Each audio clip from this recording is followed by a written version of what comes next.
June 5, 1944, 2,350 hours, 2,000 feet above the French coast.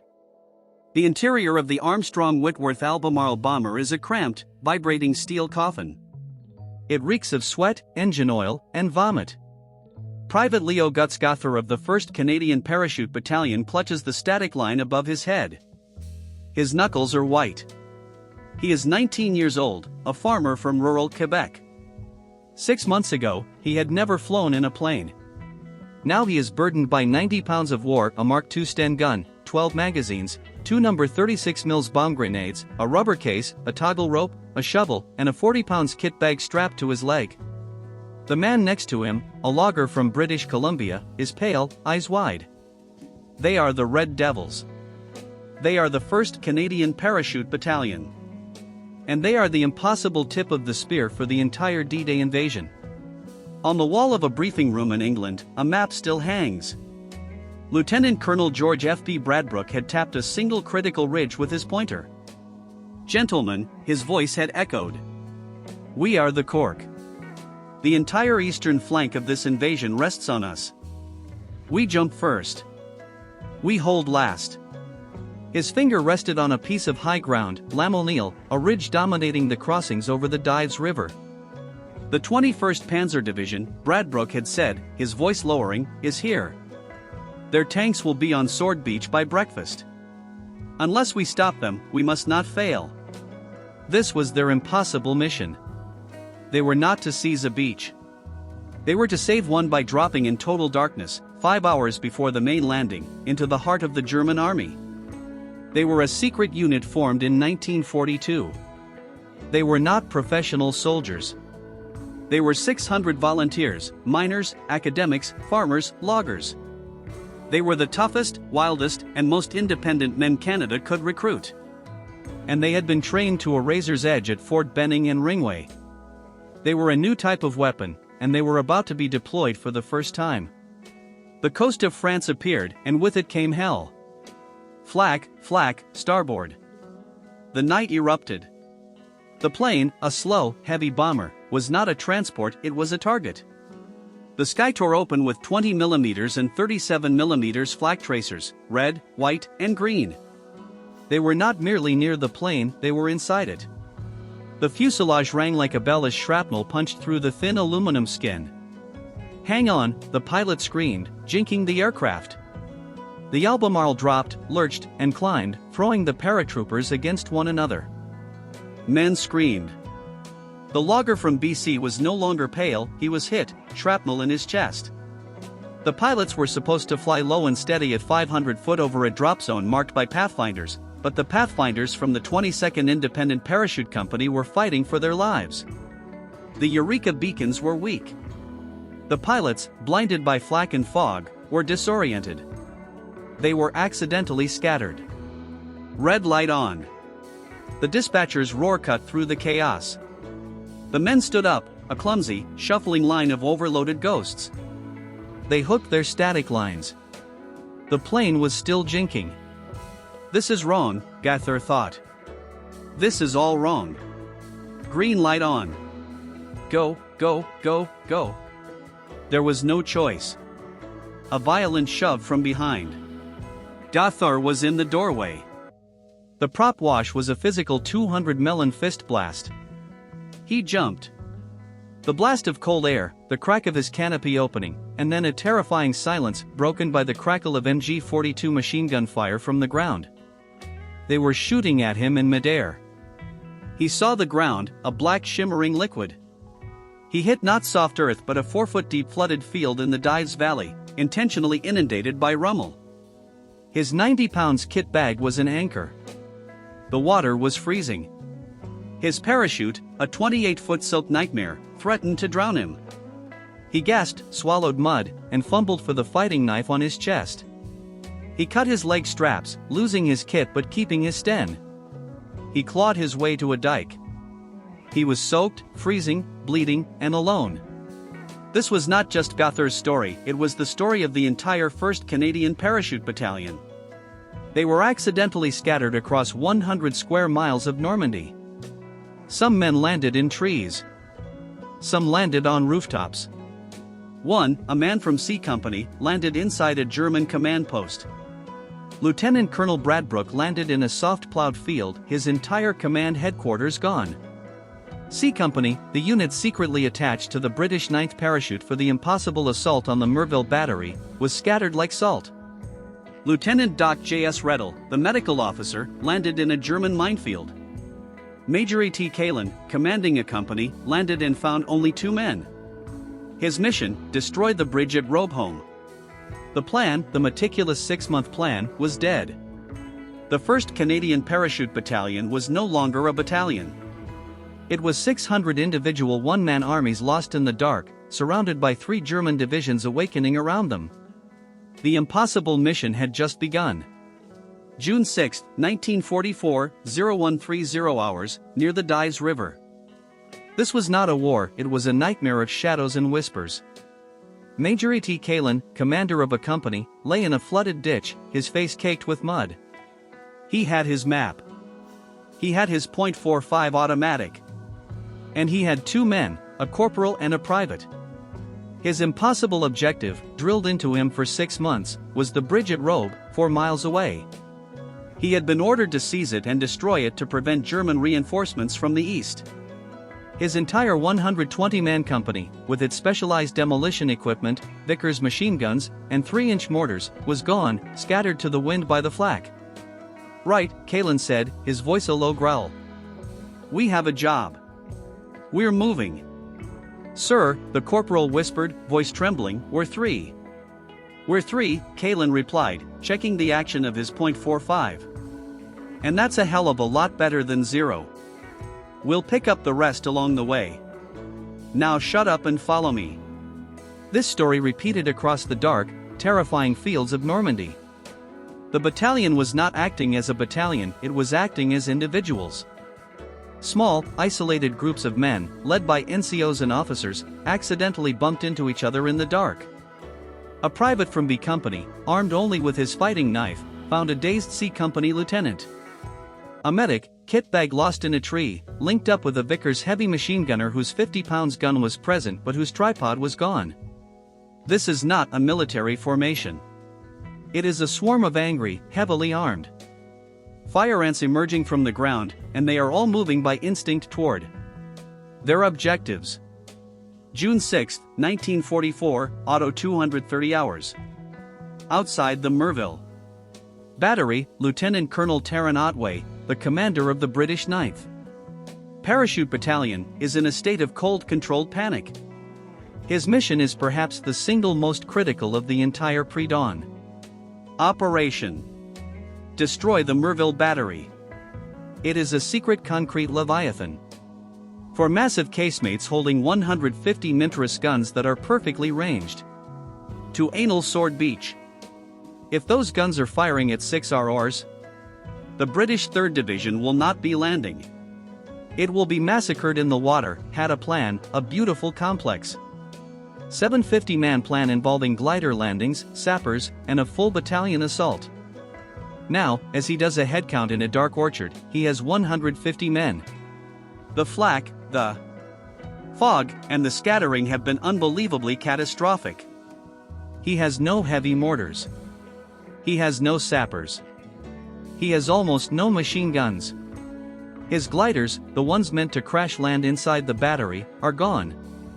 And his 150 men are a mix of his own 9th Para and a handful of stragglers from the 1st Canadian Parachute Battalion. These are the men of C Company Band. From their own unit's operation and secretly attached Toway's command. They are the Canadian observers, the specialists, and they are now accidentally the frontline assault troops. Right? Ah, says his voice a rasp. The plan is off. The objective remains. We are going to take that battery, bayonets, grenades, and guts. He looks at the Canadians. You lads. You're with me. You're a party, you go for the wire. The impossible assault plan for a full battalion is now being undertaken by a single understrength company of 150 men. The odds are not 10 to 1. They are worse. At 0430, a whistle blows. Go! The 150 men rise from the ditch and sprint. The result is instantaneous. The Merville battery, which has been waiting, erupts.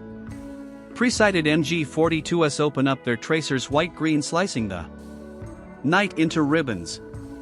Mortars thump thump thump. Bouncing Betty signs pop whiz bang. Spraying ball bearings at waist height. It is a slaughter. Men are sithed down in groups. But the Canadians and the British do not stop. They are driven by a fanaticism that the Germans cannot understand. They hit the barbed wire. They have no Bangalore torpedoes. They jump on the wire using their own bodies as bridges for the men behind them. They hit the minefield. Men are blown to pieces and the men behind them use the craters as cover. A handful of men, perhaps 60, make it to the casemates. It is no longer a battle. It is a brawl. It is men screaming in English and French, Canadian jumping into trenches, firing Sten guns from the hip. It is fighting knives and shovels. A Canadian paratrooper out of ammo uses his steel helmet to beat a German sentry to death. They get to the first casemate. The 6 inches thick steel door is locked. A C Company lieutenant hurls a gammon bomb, a sock full of plastic explosive, at the door. The explosion blows the door off its hinges. They storm inside. The casemate is a dark concrete box full of smoke. They do not stop to take prisoners. In 20 minutes of the most savage, brutal, hand-to-hand fighting of D-Day, it is over. Lieutenant Colonel Otway, his face black, his uniform ripped, fires the success flare. The battery is silent. The impossible has been done. But the cost of the 150 who attacked. 75 are dead or wounded. The Canadians of C Company have taken horrific losses, but the guns that would have shelled Sword Beach are silent. June 6, 1944, 5 hours. The bridge at Robe Home. Major Tag Kalen's impossible army of 3 has accidentally grown. He has spent 4 hours in the dark moving by map and compass and collecting his lost men. Like a shepherd in hell, he has found them. A Bren gunner here. A lieutenant and 6 men there. A secret Royal Engineer sapper dragging his explosives. By the time he reaches the Robe Home Bridge, his army is 30 men. They are facing a dug-in platoon of German infantry with an MG-42. Right. Kalen says, this is it. Standard drill. Bren up on the flank. Fix them. Lieutenant, you're with me. We go straight down the middle. It is a textbook assault carried out in the pre-dawn gloom by 30 exhausted, soaked and furious Canadians. It is over in 5 minutes. The MG-42 is silenced. The bridge is theirs. The sapper, his hands shaking, gets to work. Sir, the sapper says, his voice tight. The bridge, it's steel, not wood. The charges I've got. It's not enough to drop it. I can damage it. Make it impassable, but I can't blow it. Then do that. Kalen roars. The sapper packs the explosives against the main girders. Kaboom! The explosion is massive. It doesn't destroy the bridge. It twists it, tearing a huge 30-foot gap in the roadway, leaving the steel girders mangled. It is useless. Objective taken. Culkin pants as the sun begins to rise. All across the Dives Valley. The 1st Canadian Parachute Battalion, scattered, broken, and impossible has done it. The bridges at Varavevel, Robeholm, and TR are blown. The Merville battery is silent. And now, as the first rays of the sun hit the ridges, Lieutenant Colonel Bradbrook, who has finally found his command post at the Lammasnile crossroads, gets his first radio signal. It is not from the beaches. It is from the east. Contact. Contact. Armored vehicles bearing 270. It's panzers. The impossible mission is not over. The real fight, the one that will save D-Day, is just beginning. The 1st Canadian Para, 10-1, has to hold the line. June 6, 1944, 7:15 hours, the Lammasnile crossroads, the pre-dawn gloom has evaporated, replaced by a bright, warm summer morning. And it is a morning of absolute impossible terror. Lieutenant Colonel George Bradbrook, his face a mask of dried mud in 36-hour exhaustion, is lying in a 3-foot deep ditch. His battalion headquarters is this ditch. He has, through shepherding and sheer luck, collected about 300 of his 600 men. They are not a battalion. They are a wreckage. They are 300 men who have been dropped into floods, shot at in the air, and have been fighting hand to hand in the dark for 6 hours. They have almost no food. Their water bottles are half empty. Their heavy weapons consist of a handful of Vickers machine guns, most missing their tripods, a few 3-inch mortars with only a dozen bombs, and a patter infantry anti-tank for every 20 men, and they are all gathered on this one insignificant chalky ridge. Lammasnile. Private Leo Gutsgother, the farmer from Quebec, has finally found them. He has no kit. He has no helmet. He has his Sten gun and 3 magazines. He is given a shovel. Start digging, son. A sergeant growls at him. And pray. They are the cork. And the bottle is about to be shaken. The sound starts at 7:30. It is not the crackle of rifles. It is a deep mechanical clanking growl. It is the sound of metal on road. It is the sound that every infantryman dreads. Panzers. From the east along the road from True. The first elements of the 21st Panzer Division are advancing. These are the tanks that were supposed to be stopped by the blown bridges. But they are part of KFG Group of Luck, a fast-moving combined arms battle group. They have found a crossing. And from the north, from the coast, elements of the 716th Infantry Division, a static division that has been shattered by the landings, are now counterattacking, trying to reclaim this vital high ground. And from the south, the 711 Infantry Division is probing, pushing, and realizing that this invasion is not just on the coast. The 1st Canadian Parachute Battalion is not being attacked by one enemy. It is unbelievably being attacked by 3 separate German armies all at the same time. They are outnumbered. Not 10-1, but 20-1. Hold your fire. Hold your fire. Bradbrook roars. The first German attack is a probe. A Panzer IV tank. Its long 75mm gun menacing clanks up the road, followed by 2 Kraftfahrzeuge 251 half-tracks, bristling with Panzer Grenadiers in their field grey uniforms. They think they are mopping up a few banned British stragglers. They have no idea they are advancing on the headquarters of an entire furious battalion.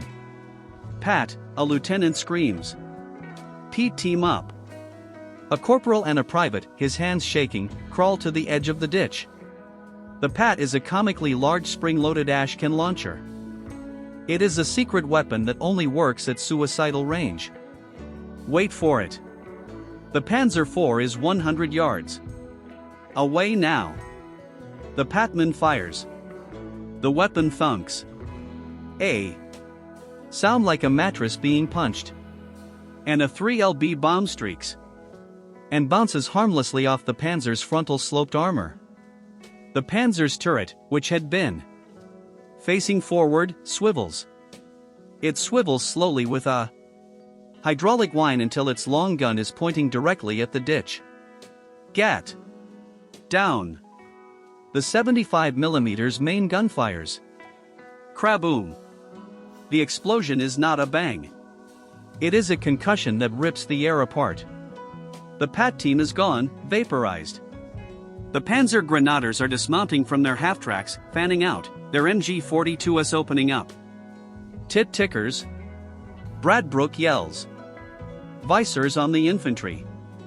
A Canadian machine gun, its tripod, accidentally lost, is propped up on the body of a dead cow. Its gunner, a man from Winnipeg, opens up.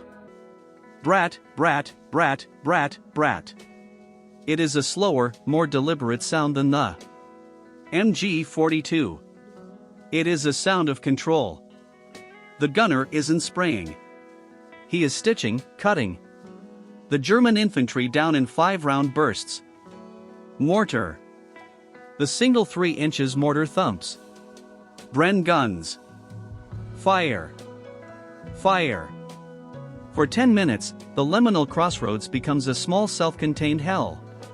It is 300 Canadians with rifles, Brents, and 1 machine gun against a Panzer in 60.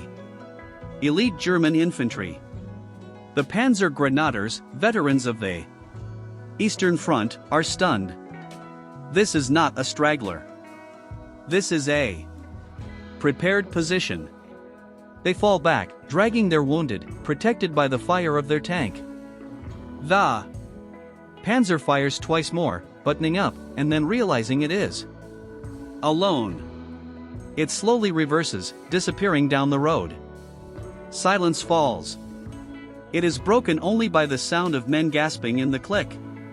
Click, click of rifle bolts as they reload. Gutsgathor is shaking so hard he can barely put a new magazine in his sten.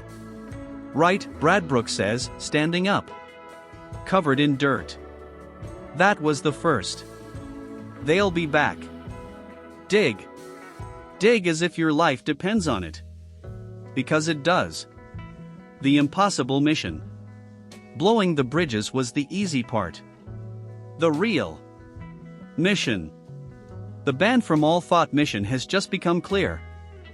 They must hold this ridge. They are the cork. They are the only thing between the 21st Panzer Division and the 15,000 British soldiers who are at this very moment dying in the surf on Sword Beach. The 1st Canadian Para cannot retreat. They cannot fail. And the Germans are just getting started. June 6, 1944.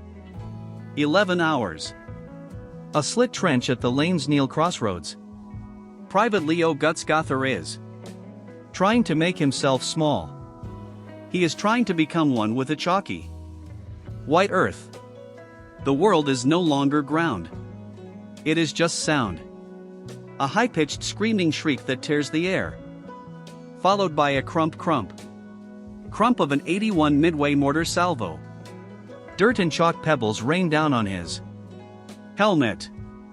Keep your heads down, a sergeant yells uselessly. Everyone's head is already as low as it can go. The 10-minute battle at 0730 was not a victory. It was a warning. The Germans, the 21st Panzer, and the 716th Infantry now knew they were here, and they were angry. This is the impossible reality of the 1st Canadian Parachute Battalion's mission. They are not a spear. They are a cork. And the bottle contains 3 German divisions. All furious. All trying to get to the beaches. The men in the ditch are no longer the 600 elite paratroopers of England. They are a haggard band of 300 survivors. Their jump smocks are ripped, caked in black mud from the dives, and stained with blood, their own or their friends'. They have no food. The Benzedrine tablets in their medical kits are keeping them awake, but they are running on a ragged chemical edge. Lieutenant Colonel Bradbrook knows his position is a death trap, a crossroads on a bare ridge. He has no anti-tank guns. He has no artillery support. He has only his men and their rifles. The band thought the one that every military manual would endorse is to retreat, to pull back, to consolidate, to save his battalion. But he cannot. He looks west where he can just hear the distant thunderous rumble of the naval bombardment on Sword Beach. He is the only thing standing between that beach and the entire German 7th Army. No one, he says to his radio operator, I mean no one retreats. This is it. We hold or we die. The second attack comes at 11:30. It is not the panzers. It is the infantry from the woods to the north. Elements of the 716th Infantry Division begin their assault. These are not first-rate troops, but they are veterans, and there are hundreds of them.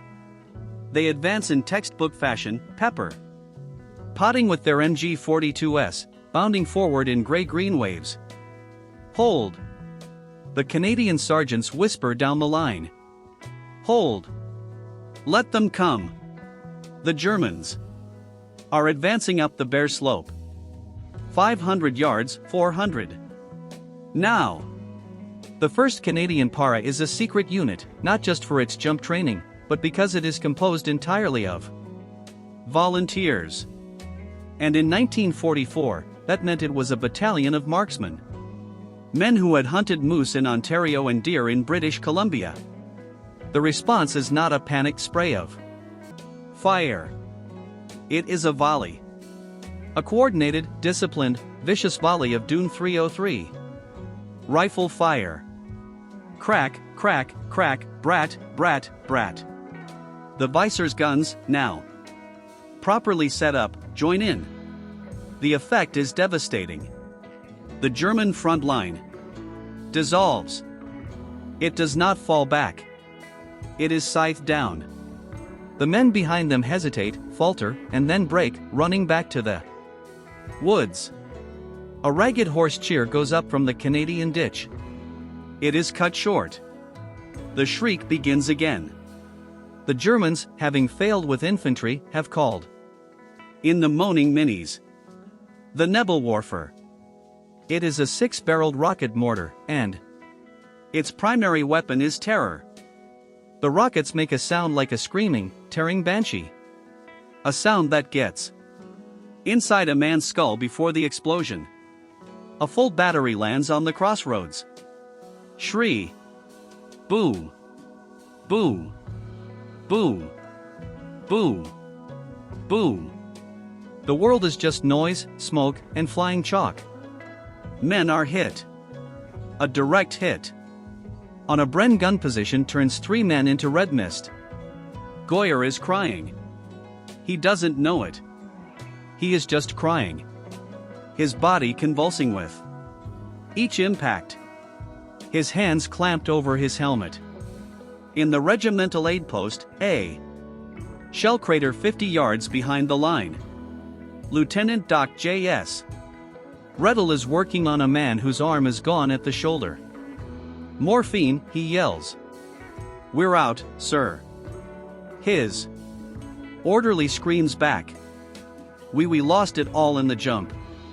Rettel looks at the man's face, gray with shock. He pulls a flask of rum from his own pocket. Here, son, he says, forcing it into the man's mouth. Drink this. He looks up at the sky, at the smoke, at the impossibility of his situation. He has no plasma, no morphine, no bandages. He is a surgeon. With nothing but a knife and a flask of rum, 14 ice. The main event. The moaning minis stop. An unnatural, terrifying silence falls. Get ready, Bradbrook says, his voice a rasp. He hears it. The sound he has been dread. The clank squeak clank of panzers. Kampfgruppe of Fun Luck is back. And this time it is not a probe. 4 Panzer IVs.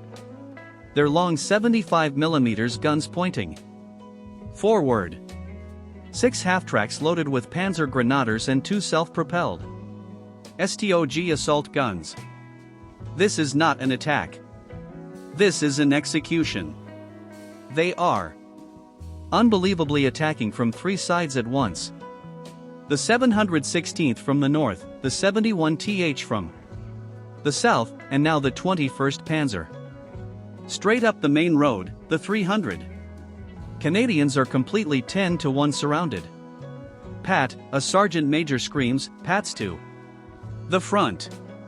A young lieutenant, just 22, crawls forward with his Pat team. He has one bomb. This is it, lads. He pants, his hands shaking as he the massive spring. We don't hit the front, we hit the tracks. Wait. The lead panzer is 75 yards away. Its coaxial machine gun is firing. TT. Tracers bouncing off the ditch. Fire. The Pat thunks. The bomb. A tiny fin. Thing streaks out. It hits. The explosion is small, but it's perfect. It hits the drive sprocket. The Panzer's left track snaps and spills onto the road. The 30-ton tank lurches and grinds to a halt. It is a mission kill. A second Panzer, seeing its comrade hit, swivels. It fires its main gun. Craboom! The Pat team is gone. Gee, their crater is just a bigger crater. But the cost was 1 bomb. 3 men for 1 Panzer. The Panzer Grenadiers are dismounting, swarming up the slope. Bayonets, a Canadian voice roars. It is Major Kalin. He has accidentally made it back from the Roby home bridge. Just in time. He has 30 men left from a company. Bren guns cover a company. Charge. This is the impossible moment. This is the band tactic. You do not charge panzers. You do not charge Duggan MG-42s. The 30 Canadians do not care. They are half mad with exhaustion. Benzedrine and rage. They scream. A high-pitched, terrifying First Nations war cry. They rise from their ditches, 30 men, and they charge. Down the hill at the dismounting Panzer Grenadiers, the Germans, veterans of Russia. Stop. They are stunned. They are supposed to be the attackers.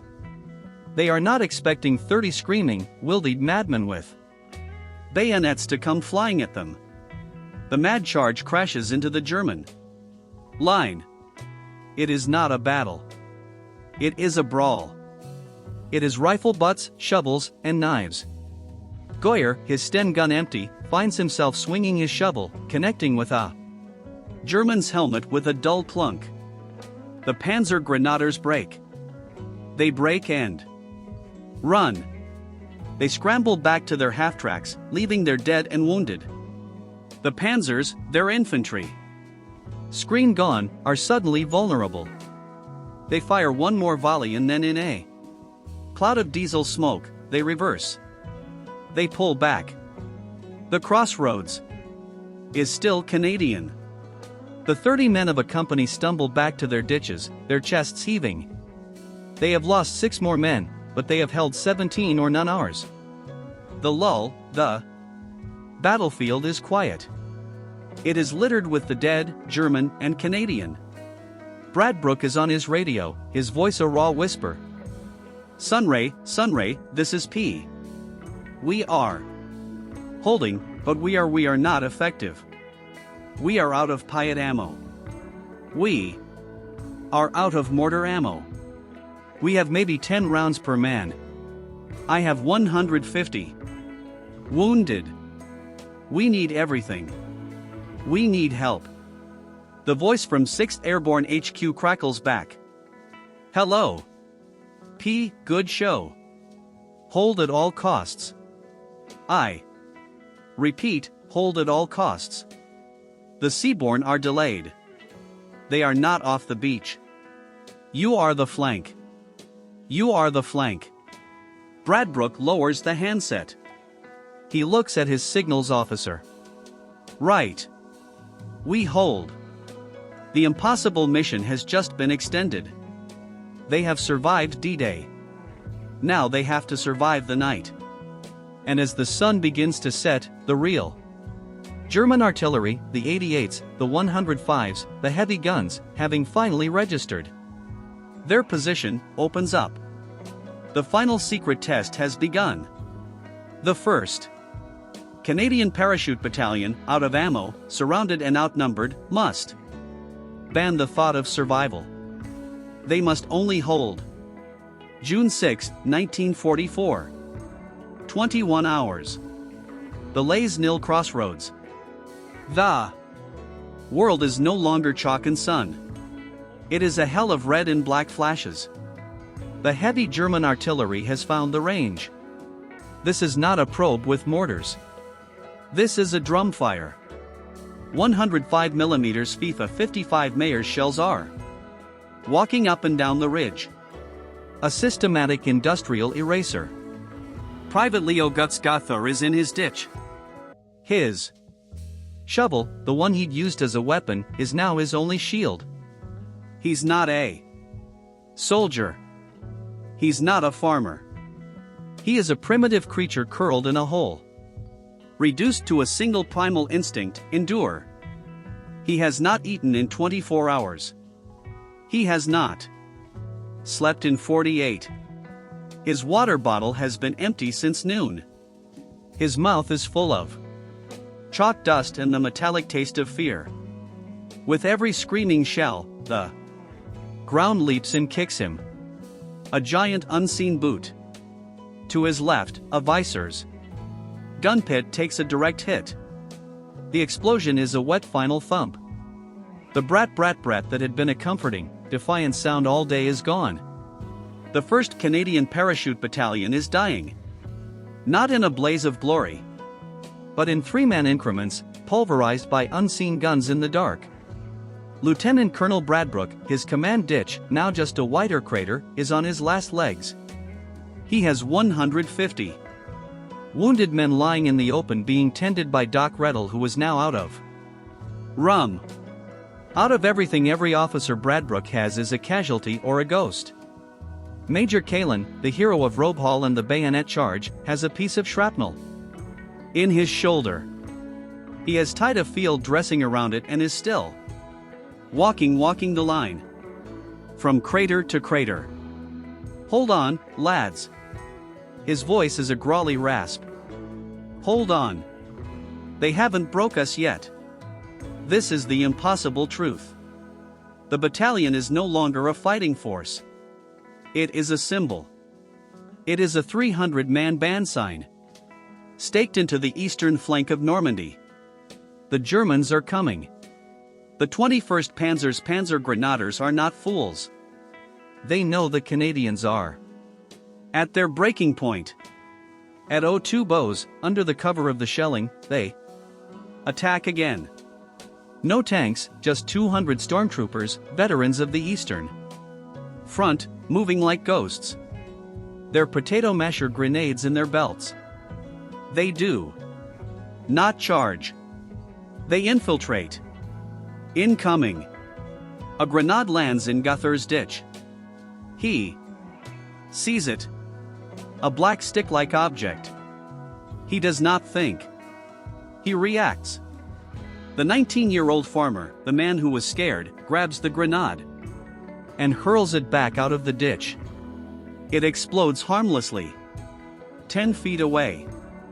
He scrambles for his sten and fires a 3-round burst at the shadow that threw it. He hears a grunt all along the line. The same desperate, secret brawl is happening. It is a war of hand grenades, shovels, and curses. The Canadians are out of ammunition. They are not out of fight. They are firing their last few rounds. They are breaking their rifles as clubs. And the Germans falter. They had expected a shattered, surrendering rabble.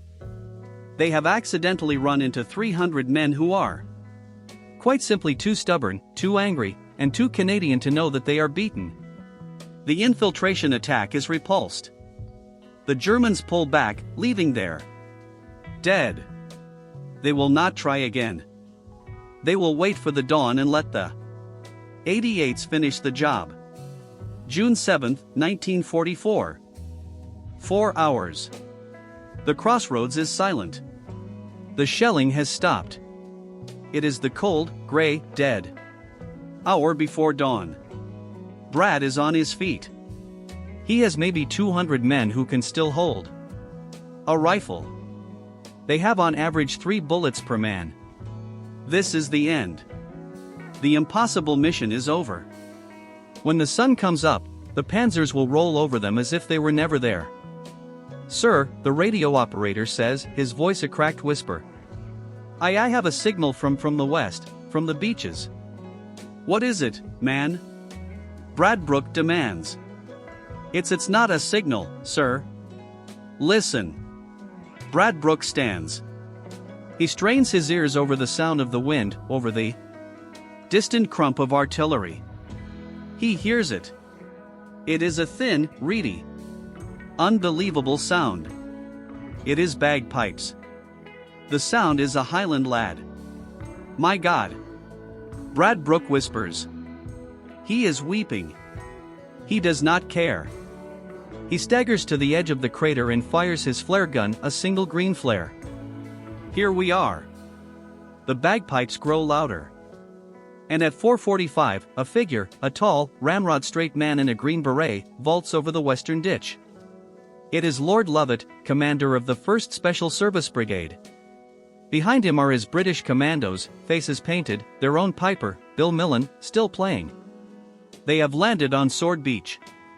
They have fought their way inland from Pegasus Bridge. And they are here. "Ah," Lovett says calmly to the mud-caked, blood-soaked, wide-eyed Canadian Colonel, "Brad Brooke, is it? We're a bit late, I'm afraid, had a spot of trouble at the bridge." Lieutenant Colonel Brad Brooke, the man who held off 3 German divisions for 28 hours, simply nods. He cannot speak. He just nods. The link-up is complete. The flank is secure. The 1st Canadian Parachute Battalion's impossible D-Day was over. They had been scattered over 100 square miles. They had been prevented from fighting as a cohesive unit. Yet, in small accidental groups, they had destroyed all their bridge objectives. A handful of men had secretly assisted in capturing the Merville Battery, saving Sword Beach from annihilation, and their main force, a 300-man remnant, had held the Lamesneil Ridge alone. They had been attacked by the 21st Panzer Division, the 716th Infantry, and the 701st Infantry. They had been outnumbered 10-1, shelled into dust. And they did not break. By sheer stubborn Canadian resolve, they had saved the entire eastern flank of D-Day from a catastrophic panzer counterattack. They would not be relieved. They would go on to fight for 76 more days in Normandy without respite. But on that day, June 6, 1944, the 600 Canadian farmers, loggers, and miners had achieved the impossible. They had been the cork, the anvil, and the spear. And they had held